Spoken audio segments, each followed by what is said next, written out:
اچھا، national media نے کبھی خادم حسین رضوی صاحب کو وہ پذیرائی نہیں دی. جب وہ احتجاج کی کال کرتے تھے تو خبر تک نہیں آتی تھی. ہر جگہ پر پابندیاں لگائی جاتی تھی. پھر جب ان کے انتقال کی خبر آئی تو جنازے کا بھی اعلان ہوا، لیکن وہ بھی میڈیا پر بس بہت چھوٹا سا ٹکر کہیں چلا. کوئی کسی نے گاڑی نہیں دی کوئی. لیکن وہاں پر جو لوگوں کا ایک جمع غفیر تھا تو بہت سارے لوگوں نے اس کی اس طرح سے وضاحت کی کہ امام حنبل سے وہ کوٹ کیا کہ ہمارے جنازے ہماری صداقت کی گواہی دیتے ہیں. تو آپ یہ بتائیے، جب آپ ان کو ان کے آخری سفر کے لیے لے کے چلے اور وہاں پر پہنچے مینار پاکستان، آپ کو امید اور توقع تھی کہ اتنے لوگ آئیں گے؟ جب مجھے لوگوں نے کہا کہ بہت بڑا جنازہ ہے، رستے میں فون کریں بہت بڑا جنازہ ہے، میں نے ان سے کہا کہ پہلے یہ سوچو کہ جس شخص کو ہم جنازے کی طرف لے کے جا رہے ہیں یہ کتنا بڑا ہے. مجھے معلوم تھا، میں ان کے ساتھ رہتا تھا. یہ چیزیں ہیچ انہوں نے ہماری نظر میں افراد کی قلت یا کثرت ہیچ رکھی ہے، معاملات کی قلت اور کثرت ہیچ رکھی ہے. بہت بڑا جنازہ ہوا، اس میں کوئی شک نہیں ہے، لیکن ہمارے نزدیک ان کی مطلب وہ تو دنیا کے لیے ہے کہ ان کے معاملات، میں انہیں اس سے آگے کا آدمی سمجھتا ہوں.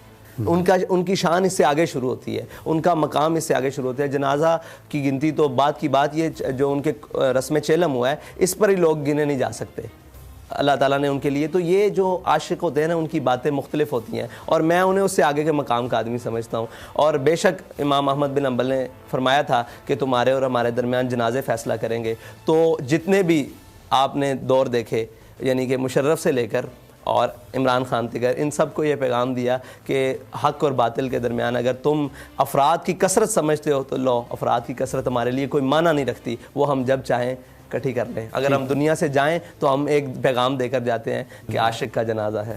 اچھا، آپ کی جو تنظیم، بہت سارے لوگوں کا یہ خیال، آپ کی جماعت نے بہت ووٹ لیے، لیکن شاید ابھی تنظیمی سٹرکچر ویسا نہیں ہے جیسا دوسری پارٹیز کا ہے، جس کی وجہ سے شاید آپ کی حمایت ہے گراس روٹ لیول پر، اس کو آپ ووٹ کی طاقت میں ٹرانسلیٹ نہیں کر سکے. اب اپنی جماعت کو آرگنائز کرنے کے لیے، باقاعدہ پولیٹکس میں لے جانے کے لیے آپ تیار ہیں؟ کوئی آپ کا ایسا منصوبہ پلان ہے کوئی؟ جی بالکل، باقاعدہ پولیٹکس میں تو ہم ہیں، قومی دھارے میں ہم موجود ہیں. ہمارے مخالف قومی دھارے میں نہیں آ رہے، ہم الحمدللہ موجود ہیں. وہ قومی دھارہ یہ ہے کہ ہم الیکشن میں باقاعدہ الیکشن کمیشن میں رجسٹرڈ ہیں. ہم نے 2018 کا الیکشن کنٹیسٹ کیا، اس کے پہلے بھی این اے حلقہ 120 میں نواز شریف کے خلاف، مرحوم کلثوم نواز صاحبہ کے خلاف ہم نے الیکشن کنٹیسٹ کیا. اور جتنے بھی 3-4 تھے نام کے الیکشن کی ضمنی انتخابات. آپ کی جماعت کی بڑی کامیابی تھی، آپ نے بلاول بھٹو کو لیاری میں شکست دی، آپ کے ایک ورکر نے. یہ یعنی میں as a student of politics سے سمجھتا ہوں کہ یہ ایک سب سے بڑا واقعہ تھا 2018 کے الیکشن کا. جی بالکل، اب واقعہ تو بہت بڑا تھا اور ایسے بہت سارے واقعات تھے، لیکن وہ نام کے بے دہانی کے اور بے دلی کے اور جن سے دل لگی نہیں تھی ان کی نظر ہو گئے.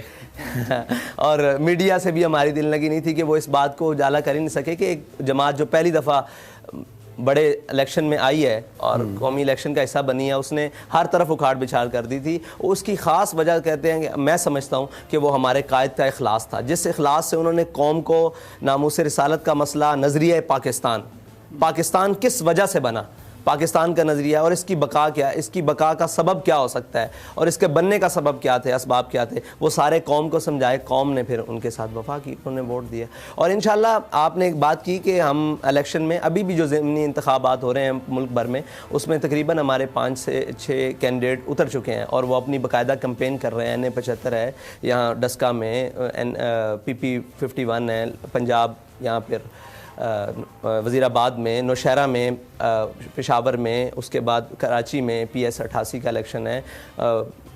تھرپارکر میں رات ہم نے ٹکٹ جاری کی ہے گل حسن راہیمو صاحب کو، وہاں انشاءاللہ. تو تنظیم کو بہتر بنانے کے لیے میں یہ سوال اس لیے کر رہا ہوں کہ مجھے یہ بتایا گیا تھا کہ آپ جو پارٹی ہے اس میں ڈاکٹرز، انجینئرز اور یوتھ، خواتین، ان کی پارٹیسپیشن کے لیے خاص طور پر آپ وہ جو تنظیمی سٹرکچر ہے اس کو ریفارم کریں گے، اس کو لے کے آئیں گے. جی وہ مجھے 6 مہینے قبل حضرت کے وصال سے، مطلب ہمارے قائد محترم کے وصال سے قبل یہ مجھے ٹاسک ملا تھا کہ آپ تنظیمی، میں as a deputy secretary general کام کر رہا تھا، تو مجھے یہ ٹاسک ملا تھا. میں نے سندھ، پنجاب، بلوچستان، تمام صوبوں کے دورے کیے.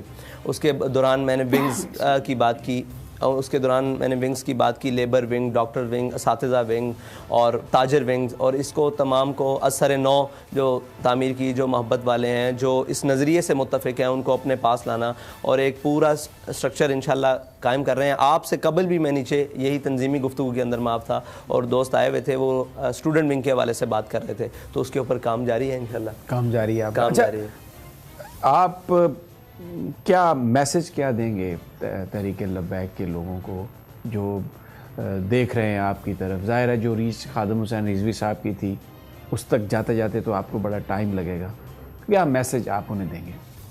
دیکھیں ہمارا میسج یہ ہے کہ ہمارے قائد نے ایک بات کی تھی کہ نہ ہمارا مقصد ہے کسی کو گرانا، نہ ہمارا مقصد ہے کسی کو اٹھانا. ہمارا مقصد ہے کہ حضور صلی اللہ علیہ وسلم کا جو دین ہے نا، جس مقصد کے لیے پاکستان بنا ہے.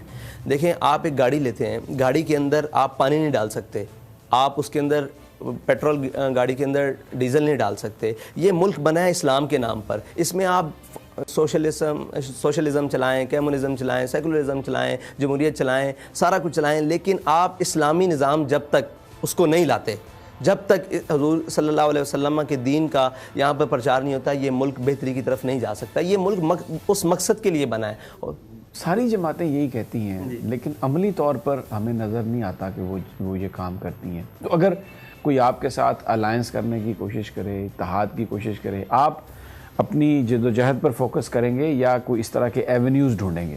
دیکھیں ہمارے ساتھ ہر شخص وہ آ سکتا ہے جو ہمارے نظریے پر متفق ہے، وہ کوئی بھی ہو، وہ اس نظریے پر آ جائے، ہم اس کے ساتھ الائنس کرنے کے لیے تیار ہیں، لیکن ہم اپنی جد و جہد کریں گے. ہاں ہمارے ساتھ کوئی ملے آ کر اس نظریے پر پہلے کھڑا ہو، پھر باقی باتیں ساری بعد میں. پہلے اس نظریے پر ناموس رسالت، ختم نبوت. ہمارا منشور سادہ سا ہے کہ اسلام، پاکستان اور عوام.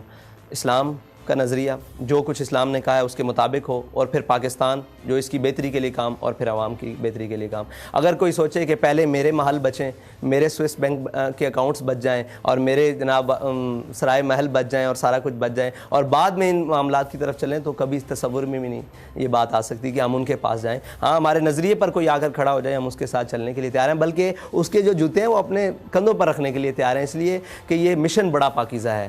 یہ مشن وہ مشن ہے جس کے لیے قائد اعظم محمد علی جناح نے اتنی جد و جہد کی ہے، جس کا تصور علامہ اقبال نے دیا ہے.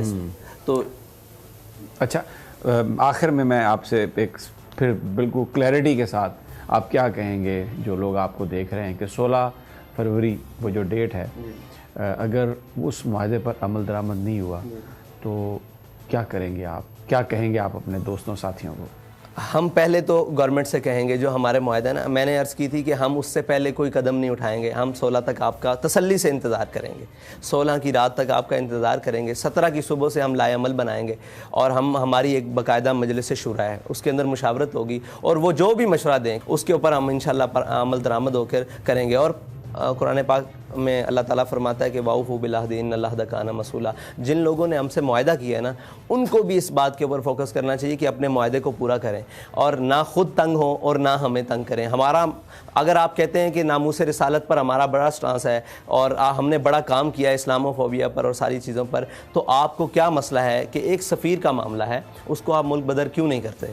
وہ سفیر، ہم اس ملک میں ہر ایک کے رہنے کے لیے بخوشی خوش آمدید کہتے ہیں، لیکن انہوں نے ہمارے آقا و مولا صلی اللہ علیہ وسلم کی ریاستی سطح پر توہین کی ہے. اس کا جواب یہی بنتا ہے کہ ہم ان کے ساتھ ریاستی تعلقات منقطع کر دیں، بس اتنا سا جواب ہے. اگر اس بات کا ان کے پاس کوئی جواب ہے تو وہ انہوں نے ہم سے معاہدہ کیوں کیا؟ اب معاہدہ کر مکرنا اور نہ اس کو پارلیمنٹ میں لے کر جانا اور نہ کہیں بھی اس بات کو کرنا، بلکہ یہ کہنا کہ اس کام کو دبایا جائے اور ٹاسک دینا، تو یہ کام دبنے والا نہیں ہے. ہمارے قائد بہت ساری چنگاری اور شعلے لگا کر گئے ہیں سینوں میں. انشاءاللہ ناموس رسالت کی کسی بھی بات پر مدانت نہیں ہوگی. سبسکرائب کریں اور بیل دبائیں تاکہ کوئی خبر رہ نہ جائے.